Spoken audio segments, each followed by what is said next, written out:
Hi guys, ఒక folk ఇండస్ట్రీలో ఒక శివయ్య అన్న వ్యక్తి పరశురామ్ అనే ఒక రైతుకైతే మోసం చేసినాడు అని సోషల్ మీడియాలో అయితే వేదాంత మీడియాలో చాలా వస్తుంది. కాబట్టి నేను కూడా ఒక రైతు అంటే నాకు ఇష్టం కాబట్టి అది నిజమా అబద్ధమా అయితే మనకైతే తెలియదు. నీరు నీరు నీరు రైతు కంట ఒకవేళ అట్లాగానే వేసింటే శివయ్య ఖచ్చితంగా ఒక రైతుల జీవిత కష్టాలు తెలియదు కాబట్టి వాళ్ళకి చెప్పు, వాళ్ళకి సపోర్ట్ చేసి వాళ్ళకి ఎంతైతే తీసుకున్నావో మ్యాక్సిమం న్యాయం చేయి. అయితే నిజాలు అయితే నాకు తెలియదు. ఒక మీడియా సమావేశంలో వెళ్ళానంటే నిజం లేకుండా వెళ్ళేటంత ధైర్యం ఎవరికి ఉంటుంది. కాబట్టి శివయ్య ఒకవేళ నువ్వేగాన ఫోక్ ఇండస్ట్రీలో ఉండి మనోడికి ఒక రైతుకి పరశురామ్కి అయితే ఏదైనా మోసం జరిగి లేకుంటే కానీ నువ్వు డైరెక్ట్ మీడియాలో వెళ్ళి మాట్లాడాలి. మేమంతా దానికి అంటే దాని గురించి నిజం ఎవరిది అబద్ధం ఎవరిది అయితే తెలుసుకోవాలని ఆశపడుతున్నాం. ఒక రైతు పడే కష్టం వేదన ఎట్లుంటుందంటే భూమినే నమ్ముకొని బతికే బతుకు కూడా రైతులం కాబట్టి మనకు తెలుసు. ఆ రైతులని నువ్వు మోసం చేస్తే ఏం బాగుండదు.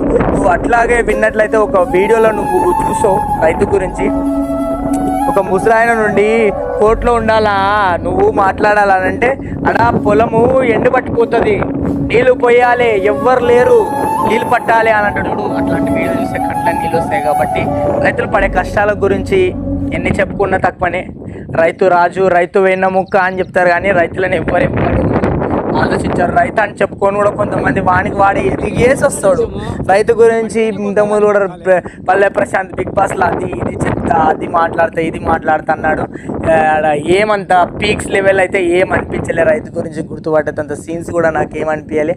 ఇక మామూలు కొంతమంది ఎదగాలని చెప్పి వాళ్ళైతే కొంతమంది మాట్లాడుకుంటారు. కాబట్టి శివయ్య ఈ ఫోక్ ఇండస్ట్రీ గురించి అయితే ఏమైనా నువ్వు మోసం చేసింటే ఖచ్చితంగా దానికి రెస్పాన్స్ అయ్యి చెప్పు. లేదంటే చేసలేనని ఒక వీడియో అయితే షార్ట్ వీడియో పెట్టినావు. షార్ట్ వీడియో కాదు, నువ్వు డైరెక్ట్ వేదాంత్ మీడియాకి వెళ్ళి మాట్లాడేసి చెప్పేసి ఏంది వేదాంతే ఒకవేళ నిజాలు తెలియకుండా మీడియం తరపున మాట్లాడుతున్నాడా దాని గురించి అయితే మొత్తానికి అయితే తెలియాల్సింది. నాకైతే నేను దాని గురించి ఏం జరుగుతుందని ఆశపడుతున్నా. కాబట్టి ప్లీజ్ ఖచ్చితంగా వెళ్ళి చెప్పండి. బాయ్.